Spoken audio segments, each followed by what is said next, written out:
Ya, terus nggak ngomong-ngomong, moro-moro langsung terus minta diangkat lagi, ini lagi repot. Terus piye maksudnya sampean iki? Piye?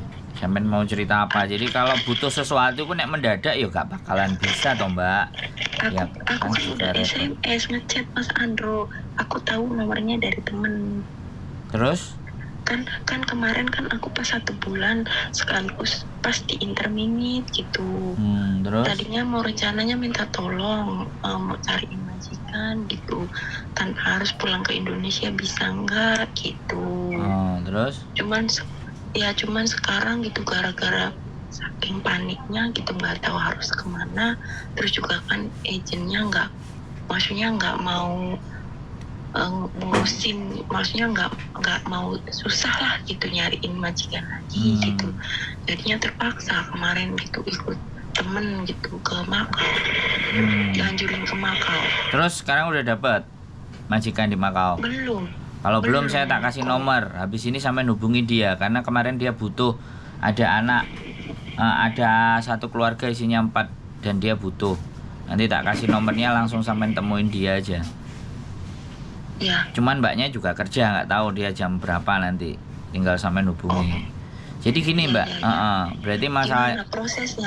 Ya nggak apa-apa, itu nanti teman saya ada majikannya.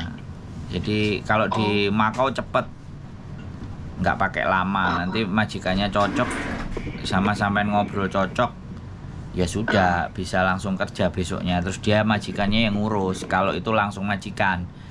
Kalau majikannya nyerahin agent yo potongannya pasti ada. Tapi sampai nanti tak kasih nomornya dia. Dia kemarin juga nyari aku, Mas ada orang butuh kerjaan nggak di Makau ini, lagi ada, aku punya, dia bilang kayak gitu. Dan soalnya kan gini loh mbak, kalau sampean butuh sama saya, kalau sampean walaupun jauh-jauh hari sudah ngabari, tapi terus dalam beberapa minggu dan beberapa hari mendekati hari H sampean juga nggak ngasih tahu, terus sampean tiba-tiba keluar, terus sampean tiba-tiba nelpon, ya kalau aku nggak ada masalah, aku baik-baik saja, aku repot nggak aku angkat, tak dahuluin yang penting-penting dulu, gimana? Jadi kita bukan polisi yang artinya hari ini telepon, hari ini langsung dapat follow up. Kita bukan 999. Jadi kalau sampean bilang masalahnya apa, seperti apa, cuman aku assalamualaikum aku minta tolong, ya aku nggak pikir urgent. Tapi kalau sampean waduh tanganku patah, waduh kepalaku pecah, lah itu beda urusan. Ya, maaf ya, barengannya ngubungin Mas Andro juga aku nelfon ke nyoba gitu, ngechat ke Miss Yuni juga. Cuman ya itu susah.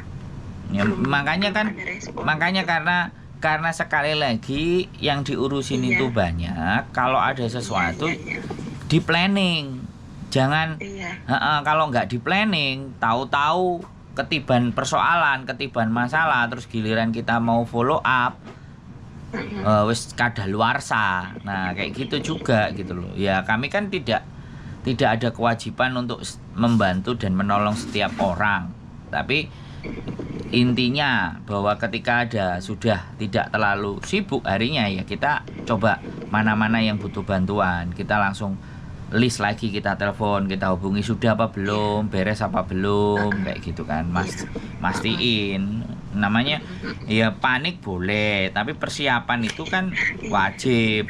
Nah anak-anak kayak gitu. Nah ini sekalian tak sampaikan di konten juga buat siapapun atau apapun teman-teman semuanya.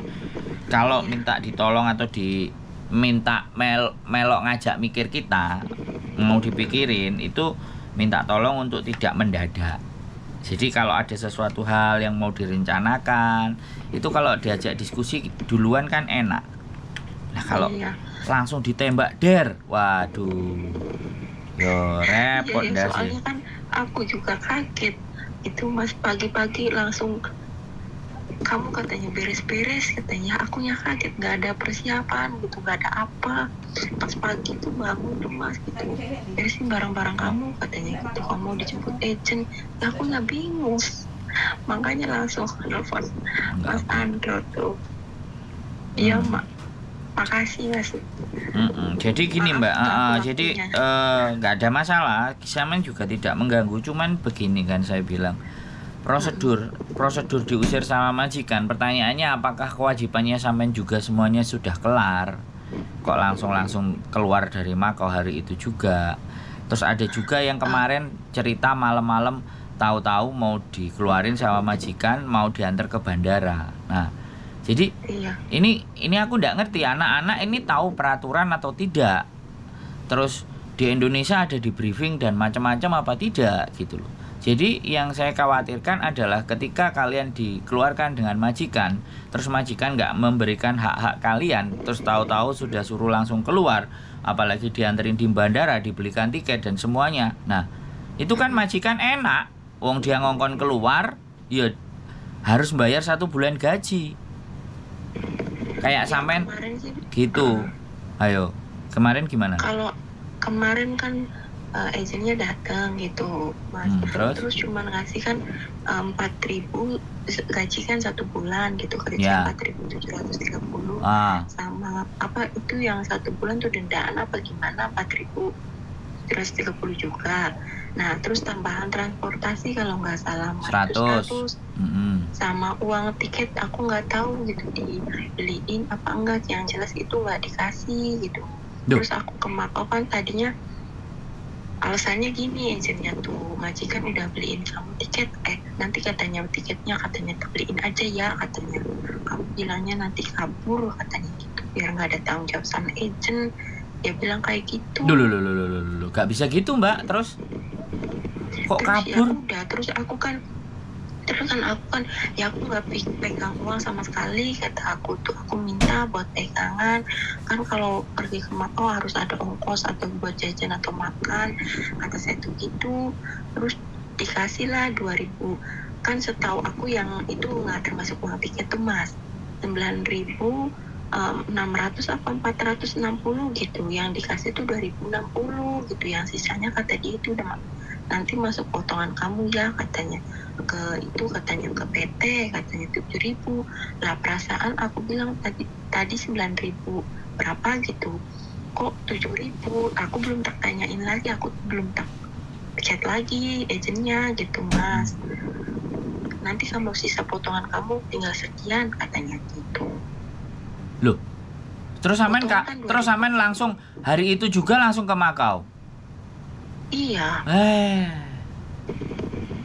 Wah, Ya, agent-agent aku sekarang ngerti, Mas. agent-agent Aku sekarang ngerti, licik Mas. lah. Hei. Aduh. Dia bilang kayak gitu. Ya terus sampean nurut aja. Iya. Kan aku panik, Mas. Aku nggak ngerti. Baru pertama kali soalnya di interminter ini. Ya sampean dari Indonesia. Iya. Nah, non. Taiwan. Aturannya beda mbak. Waduh. Jadi gini loh mbak. Tapi ya sudah wis, itu hidupnya sampean nak. Intinya sampean WA 1 kali nggak dibalas terus sampean nggak ngereken, ya sudah, berarti kan tidak benar-benar urgent. Kalau urgent orang pasti telepon. Tapi sampean nggak urgent, menurutku ya sudah, dan itu keputusannya sampean, saya nggak menyalahkan udah. Tapi saya ceritain yang benar gitu loh. Kalau sampean ya kan diusir atau disuruh keluar sama majikan, ya kemudian sampean masih ada tanggungan potongan, terus PT minta potongan loh, agentnya nahan duitnya sampean untuk buat bayar potongan, itu tidak boleh mbak. Oh gitu. Tidak bisa seperti itu gitu loh. Sampean harus terima uangnya dari majikan. Nah baru potongan itu jangan dikasihkan ke agent. Sampean yang megang uangnya itu, diserahkan dari majikan itu, sampean yang pegang. Sampean yang diusir sama majikan, sampean yang diinterminate sama majikan, sampean harus terima uangnya. Jangan bilang agent nggak bilang bahwa uangnya segini, kamu tak kasih uang segini terus kamu berangkat. Toh lu nggak bisa begitu. Orang paspor aja ditahan. Sebentar. Nah sekarang sampean ke Makau nggak pakai paspor? Pakai. Loh. Itu tak minta. Loh, Tak minta. terus sampean benar-benar nggak ngerti peraturan. Paspor itu yang megang sampean, nggak boleh siapapun megang, karena itu barang Nggak pribadi boleh milik dari awal sampean. juga mas. Dia alasannya gini, agentnya takut saya utang bank atau gimana, takut ditipu sama teman-teman buat ngajuin Ya aku utang ngerti, bank. aku ngerti ngomongnya kayak gitu. Tapi bukan seperti itu juga caranya. Tapi yang jelas sudah tak garis bawahi. Sampean nggak tahu peraturan di Hong Kong, sampean bukan non, sampean ex Taiwan dan sampean bingung, sampean panik, terus nggak nyoba telepon, sampean manut. Nah, bati ku agent bisa dipahami, sampean sing rugi. Tapi ya udah, itu pilihannya sampean nggak nelpon berkali-kali, cuman WA aja, assalamualaikum saya butuh bantuan, terus nggak dijawab, terus sampean menengahi, berarti kan aku nggak ngerti, sampean sudah ada yang bantu, sudah ada yang nolong, sudah ada apa, ya aku nggak ngerti. Tapi sekali lagi saya bilang, ini buat pembelajaran buat teman-teman siapapun yang baru datang, mau ex Hong Kong, ex Singapura, yang belum tahu peraturan sama Hong Kong, berhati-hati gitu loh. Kalian semuanya harus tahu peraturan Hong Kong dulu gitu loh. Kalau peraturan Hong Kong nggak tahu, jatuhnya kayak gini nih, disuruh-suruh. Kemarin juga ada anak baru disuruh pulang sama majikan, langsung dianterin ke bandara. Kok menyut gitu loh. Dia gak ngekei duit apa-apa, cuma nukokno tiket. Nah, kan itu badi itu majikannya. Dan sekarang sekali lagi, bukan bilang majikan licik atau agent licik, aku bilang segala sesuatu kalau kalian nggak ngerti, nggak paham, ya kalian yang akan jadi korban, kalian sendiri yang akan susah. Makanya penting untuk belajar bagaimana peraturan di Hong Kong. Kalau nggak ngerti ditanya, jangan tiba-tiba iya terima saja. Waduh, nah ini loh, ini sudah sering banyak sekali terjadi buat teman-teman. Dan aku juga tetap mulutku nggak akan pernah capek untuk terus ngomong, untuk ngasih tahu. Ini oke, sampean sudah terjadi, silakan, nggak ada masalah. Tapi kembali lagi bahwa yang lainnya jangan sampai kejadian seperti sampean. Makanya aku nyampein di konten kayak gini, wah bahaya ini. Kalau sampai 3, 4, 5 orang kayak gini, ya cepet sugih iki ajene. Nek ndelok model-modelnya ketemu wong kayak sampean ngene iki, ajene badi, dan ajene kan wis gak ngurus sampean. Terus sampean dikongkon diarani kabur. Lah iku rekod sampean nanti ke Hong Kong masalah, Mbak. Sampean juga harus perhatikan rekod sampean. Jadi ini jangan disamakan dengan Taiwan. Kalau orang kabur kanginan, ya repot, balik neh kate rono, bingung, Indonesia golek duit angel, nang Taiwan gak iso, nang Hong Kong gak iso, piye jal ayo. Nah, aku juga nggak ngerti temen sampean yang bawa ke Makau ini siapa. Kok sampean menurut temen terus langsung manut temen, langsung melok ke Makau sekalian. Nah, ini aku juga nggak ngerti.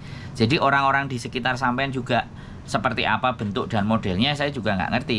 Kok sampean manut nurut ae gitu loh. Jeneng ngomong ya manut nurut ae. Ibaratnya kok sapi dicongok irunge, digeret rono, digeret rono, digeret rene. Nah, itu masalah, Mbak. Sekali lagi, tapi saya nggak akan nguntit itu, ya sudah. Karena sampean kemarin ngubunginya saya dan saya ngubunginya hari ini, ya tak anggap aja aku gak bisa menyelamatkan sampean di kemarin gitu aja. Nah, tapi saya berusaha hari ini, sampean sudah di Makau, nggak ada kerjaan, aku kasih nomor sampean hubungi, mudah-mudahan ada kerjaan. Jadi untuk kalau sudah dapat kerjaan, sudah dapat rezeki, sekali lagi berhati-hati. Iya kan? Nah, kalau butuh sesuatu memang urgent dan penting, ya sampean harus usaha. Tapi ya sudah, nggak apa-apa, sampean dhewe ketoke nyantai, ketoke gak bingung, nggak khawatir dan nggak gupuh, nggak panik, ya itu termasuk bagus lah, nggak ada masalah. Ya bukan yang panik itu. Aku kemarin sih paniknya kan aku pikirnya nggak mau pulang gitu, kayaknya kerja gitu. Yang penting kemana aja itu loh, Mas. Ya terus sampean ikut sama siapa, itu pertanyaannya. Tahu-tahu sing sampean ngikuti sampean dijual gimana? Sama temen dia yang udah ada di sini. Dia juga sama, 1 bulan di Intermini, satu sama barang satu PT gitu. Terus temen sampean juga nggak dapat kerjaan, terus kalau lontang-lantung di Makau terus gimana? Kalau dia udah dapat, sampean belum? Iya. Oke. Ya wes. Justru karena itu gitu, nyampe sini bingung lagi. Nah, makanya kan sampean jangan keburu-buru cabut dan pergi. Sampean harus tinggal di agent dulu. Kalau masih belum selesai kelar urusan segala sesuatunya, kalau sampean karena juga nggak punya duit. Nah, makanya ini masalah juga. Jadi sekali lagi saya juga bilang, kalau masih dalam masa potongan, sampaikan ke keluarga semuanya bahwa uangnya masih potongan. Jadi tolong jangan meributkan tentang persoalan kiriman uang kepada saya, karena ya berapapun yang saya kirimkan saya juga butuh pegangan kalau ada masalah. Kadang-kadang anak-anak ini pikirannya kalau sudah potongan ya sudah, uang sisa potongan dikirim ke Indonesia semuanya, padahal posisi sampean belum benar-benar aman. Dan ini manajemen keuangan. Jadi kadang, halo, siapa yang ngomong? Iya. Enggak, itu teman lagi di boarding teman. Orang agentnya aja mas begitu itu langsung nyuruh aku ke Makau loh. Nah makanya yo badi lah, dia dapat duit 7.000 dari sampean terus sampean dikei muk 2.000, sampean kongkon ngalih ya iku bahaya. Lah kalau ada 10 orang kayak sampean ya 70.000 digasak karo agent dan sampean nggak ada perlawanan sama sekali.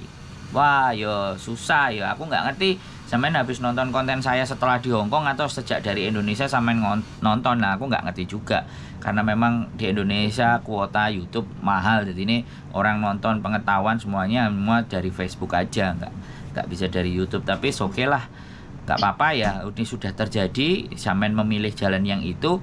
Tak kasih nomornya sekarang atau nomor sampean tak kasih Mbak E, sampean biar dihubungi atau sampean yang menghubungi dia. Kalau ada pekerjaan langsung disaut aja biar sampean aman, tenang dan bisa dapat rezeki kapan-kapan. Sekali lagi, kalau memang urgent dan penting, ingat ya sekali lagi, kalau nelponnya apalagi cuman WA 1 kali ya sudah, bye-bye. Kalau memang ada masalah di WA 2 kali 3 kali, kalau enggak ditelepon. Jadi duduk dulu, santai dulu, jangan kemana-mana dulu kalau bingung. Orang bingung itu harus duduk tenang, minum teh, minum apa, santai sambil mikir, setelah itu baru berjalan. Jangan belum menemukan keputusan dan semua langsung diputuskan jalan. Nah, itu sangat berbahaya sekali. Aku cuman mikir agent-agent saiki wis modelnya kayak gitu kan. Aku ya ini mendengar ceritanya sampean ya tak anggap berarti agentnya golek badi dhewe ya gak salah, wong jenenge agent, jenenge wong nyambut gawe kabeh mesti golek untunge lah, tapi nek sing dirugikno teman-teman ya kan susah gitu aja. Oke, ya gitu aja Mbak E, nanti tak kasih nomornya, sampean hubungi atau wonge yang akan menghubungi sampean tak kasih nomornya biar cepat beres. Oke. Terima kasih, sehat selalu. Assalamualaikum, bye bye. Mas Andro, waalaikumsalam. Oke, buat teman-teman semuanya perhatian. Saya tidak akan capek, saya akan terus berusaha walaupun karena memang kemarin ada acara. Tapi ya sudah, dan ingat ya, berarti sekali lagi ingat bahwa hak-hak kalian kalau kalian non, ya kan, itu tergantung kasusnya, break, interminate atau diusir. Kalau kalian diusir, itu berapapun harinya tetap dihitung 1 bulan, 4730. Mereka harus wajib membayar itu, uang transport dan tiket ke Indonesia. Nah itu hak yang bisa kalian dapatkan. Jadi sekali lagi, nah itu tergantung 1 bulan, 2 bulan, 3 bulan, bahkan kerja 2 minggu kalau meleset pun ya kan, kalian tetap menerima 47. Itu peraturan di Hongkong. Dan sekali lagi saya pasti nggak bisa memberikan informasi ke banyak orang. Butuh energi teman-teman untuk hal yang baik bisa disampaikan, kalau nggak, tapi saya sekali lagi tidak akan mengemis untuk kalian share video saya, tapi kepedulian kalian terhadap teman-teman kalian sendiri, terhadap bangsa sendiri, itu ada di jari kalian. Yang pertama dinalar di dalam pola berpikirnya, kalau bermanfaat jari kalian mainkan hal-hal yang benar. Share sesuatu yang menurut kalian baik. Tapi kalau menganggap bahwa gaya apa kok nguntung no Sandro, nguntung no YouTuber, ya nggak apa-apa, nggak usah di-share. Cukup sampean simpen diri kalian sendiri saja. Artinya belum ada penyatuan. Ya sekali lagi, belum ada rasa saling membantu satu sama lain, itu nggak apa-apa. Karena setiap individu punya cara berpikir masing-masing. Keep stay tune my YouTube channel and see you next video. Bye bye.